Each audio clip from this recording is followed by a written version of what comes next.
कुछ लोगों के लिए है, कुछ प्यादों के लिए है, कुछ मोहरों के लिए है, किसके लिए है? मेरे आपके लिए नहीं है। अगर मैं आईसीआई में होता या आप आईसीआईसीआई में होते तो। लेकिन माधवी बुच जी 8 साल के बाद ईसॉप्स को एक्सरसाइज करती हैं। कौन सी पॉलिसी के तहत करती हैं, हम ये जानना चाहते हैं। फिर अब ईसॉप पे जो टीडीएस दिया, ईसॉप पे एक सवाल हम और पूछना चाहते हैं, मैं भूल गया, माफी चाहता हूं, कि जो ईसॉप्स आपने माधवी बुच जी को दिए वो कहां से दिए होंगे? वो एम्प्लॉइज ईसॉप्स ट्रस्ट से दिए होंगे, किसी का हक मार के दिए होंगे, और एम्प्लॉइज का आपने हक मारा और माधवी बुच जी को आपने उपकृत किया, उनको ऑब्लाइज किया। बताइए, अगर गलत है तो जवाब दीजिए।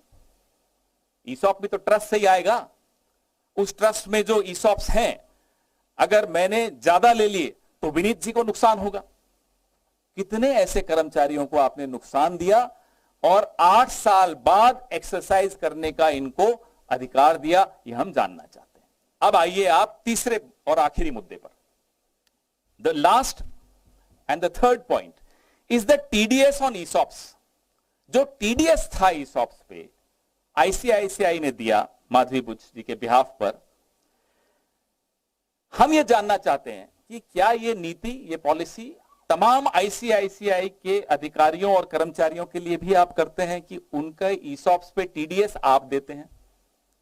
Do you do this, do you extend this courtesy to every employee of ICICI that you pay the TDS on their behalf? And ये जो टीडीएस आपने दिया, जो अमाउंट है उस टीडीएस का आपने पे कर दिया माधवी जी के बिहाफ पर, तो क्या वो माधवी बुच जी की इनकम में माना नहीं जाएगा? हम और आप इनकम टैक्स देते हैं, हम सब थोड़ा बहुत समझते हैं इनकम टैक्स को, और अगर वो उनकी इनकम में है, she should be tax for it. तो आईसीआईसीआई ने ये टीडीएस अमाउंट को टैक्सेबल इनकम में क्यों नहीं दिखाया माधवी जी की? ये इनकम टैक्स का नॉन कंप्लायंस है इनकम टैक्स एक्ट का। हम एक और आरोप लगाते हैं, नया आरोप है।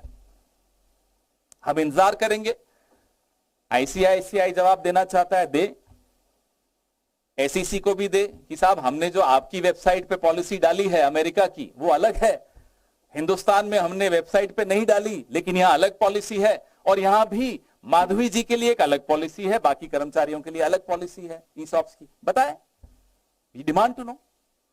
नहीं तो माधवी जी जवाब दें। हमने कल भी उनको आग्रह किया था कि आप खुद जवाब दीजिए, नहीं तो हम हर दूसरे दिन आएंगे, कुछ नई बातें करेंगे, कुछ नए खुलासे करेंगे, क्योंकि अभी तो ये शुरुआत है।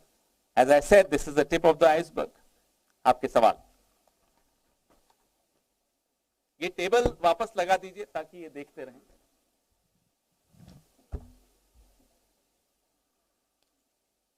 कोई कंफ्यूजन तो नहीं? मैंने बड़ा सिंप्लीफाई करके कोशिश की है, समझने की भी और समझाने की भी। पवन जी, मेरा सवाल आपसे ये है कि आपने कल भी प्रेस कॉन्फ्रेंस की और आज भी आपने प्रेस कॉन्फ्रेंस की, सरकार की ओर से या बीजेपी की ओर से कोई जवाब नहीं आया।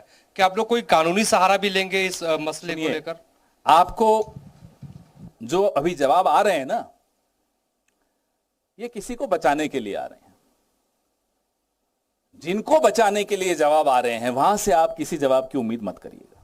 उन्होंने अब अपने मोहरे आगे रखे हैं, अभी मोहरे जवाब दे रहे हैं। लेकिन शतरंज के खेल में खिलाड़ी को बचाने मोहरे नहीं आते, ये पहली बार हो रहा है।